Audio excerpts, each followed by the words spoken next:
Hello, everybody. Welcome back to Curiosity Corner Live. My name is Joy, and I am back to bring you more about the science of football. Now, just as a reminder, the Great Lakes Science Center is currently closed to the public because we are lucky enough to be part of the NFL draft this year. But we are still bringing you science content because every Monday, Wednesday, and Friday at 10 o'clock, we're going to have a new Curiosity Corner Live video all about the science of football. Now, I want to extend an extra special thank you to the Pro Football Hall of Fame in Canton, Ohio, for sharing their curriculum with us and making these videos possible. And if you want to know more about them, you can go to their website, www.profootballhof.com. So today, we are going to be learning about the football itself. So most sports that use a ball use one that is more of a sphere. This is a soccer ball, what some people in other parts of the world would actually call a football. And it's not the shape of the football that we call it. This is a shape called a sphere. It is round all the way around. If you flatten this, it looks like a circle. But that's not the shape that a football is, right? A football is not perfectly round. It has a wider middle, and then there's like these pointy corners on the ends. And if you were to flatten this, it would look more like a shape called an ellipse or an oval. But there's actually a term for the shape of a football itself. And the shape of a football is called a prolate spheroid. Now, when the game of football was invented, the football did not look exactly like this. It was a little bit rounder, but the ends stuck out a little bit like they do now. But over the years, this shape sort of took on more and more of the character that we know today. And thus, the prolate spheroid became the actual football shape. Now, this shape does have some advantages with the game of football. One of the big ones being that a prolate spheroid is actually pretty aerodynamic, and that just means that it flies really, really well. So when something flies, there are a few forces that act on it. There's lift, which is the force that helps it stay up. There's thrust, which is forward motion. There's gravity, which pulls anything down. But the main force that this particular shape helps with is drag. And drag has to do with the air resistance and how the air interacts with the object that's flying. So because this prolate spheroid is elongated and has a streamlined shape, it's able to cut through the air and fly pretty darn well. So the other cool thing that footballs can do because of their shape is they can spiral. So watch this football closely as I toss it straight up in the air. Did you see that spiral motion, how the ball sort of spun around on an axis? Watch that one more time. Just like that. Now, that spiral helps a lot with accuracy. So it makes it easier, if thrown well, the ball will spiral and have an easier time reaching an intended receiver, which can really elevate a team's passing game. Now, there's a couple of other traits that a football has because of its shape. One, it's relatively easy to catch. The other being you can sort of tuck it under your arm and run with it, making it harder for the defense to grab it out of your hands or rip it away and then intercept it or cause a fumble or anything like that. Now, so that's a little bit about the shape of a football itself. But let's see how it compares to other shapes and see how well they fly. So I have a couple of different shaped sports objects, we'll call them. So I have here a tiny flying disc. This is a circle. It's not round or anything. It's just circular. And yes, this is pretty small. So we're going to see, I'm going to throw it straight and we're going to see what happens. I'm going to go slightly out of frame so I can actually throw it. So watch how this flies. That was really, really low. I'm going to see if I can get that better in frame. So part of the reason why it was hard to see is the wind was able to push it down really, really easily. There we go. So it really didn't go straight. The thing about flying discs is they can fly and fly and fly and fly.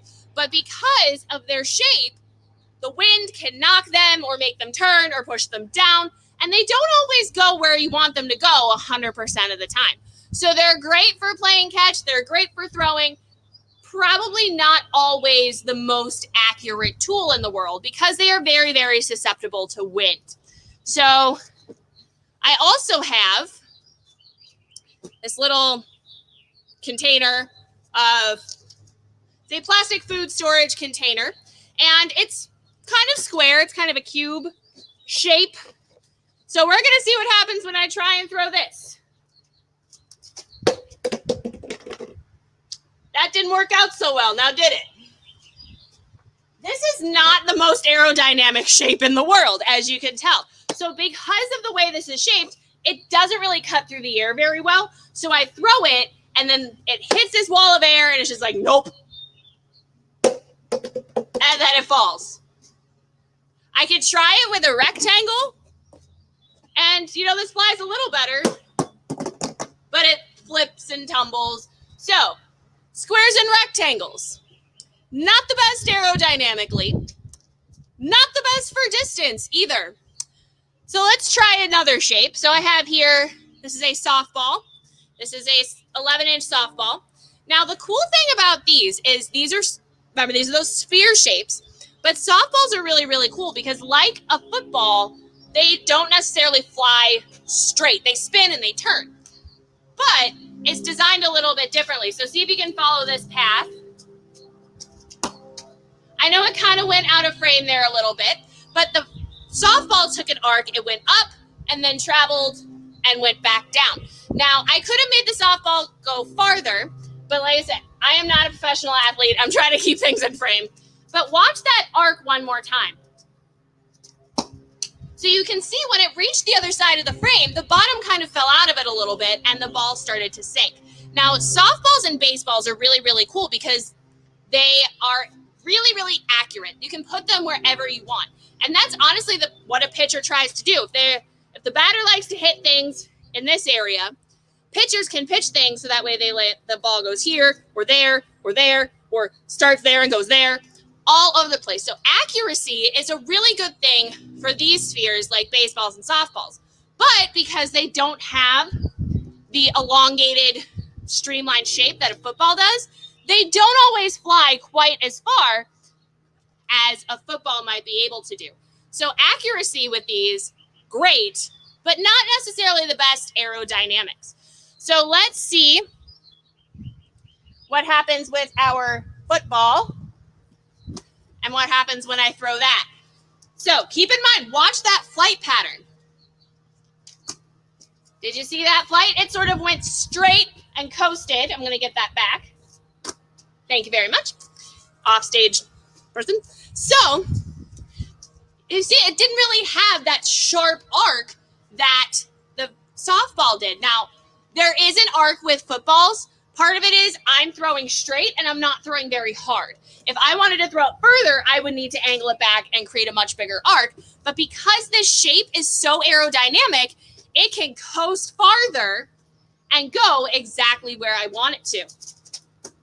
And then, as it flies back, see if you can watch that pattern one more time. Woo!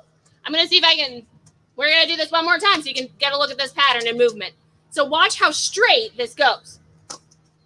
So yeah, it started to go down, but like I said, I wasn't throwing very hard.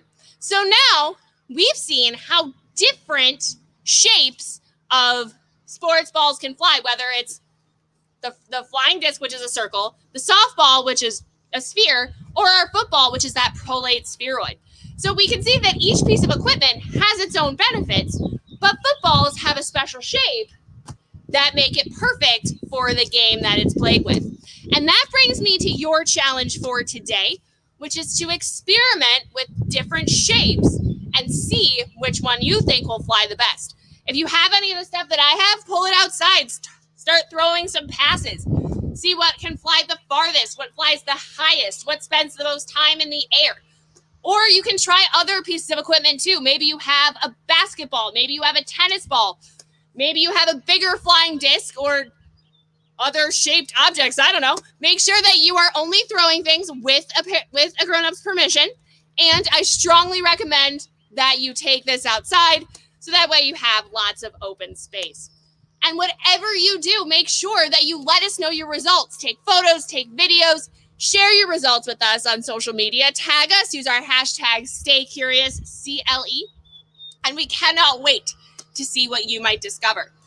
So, whenever you're done experimenting, make sure you put all of your materials away and wash your hands.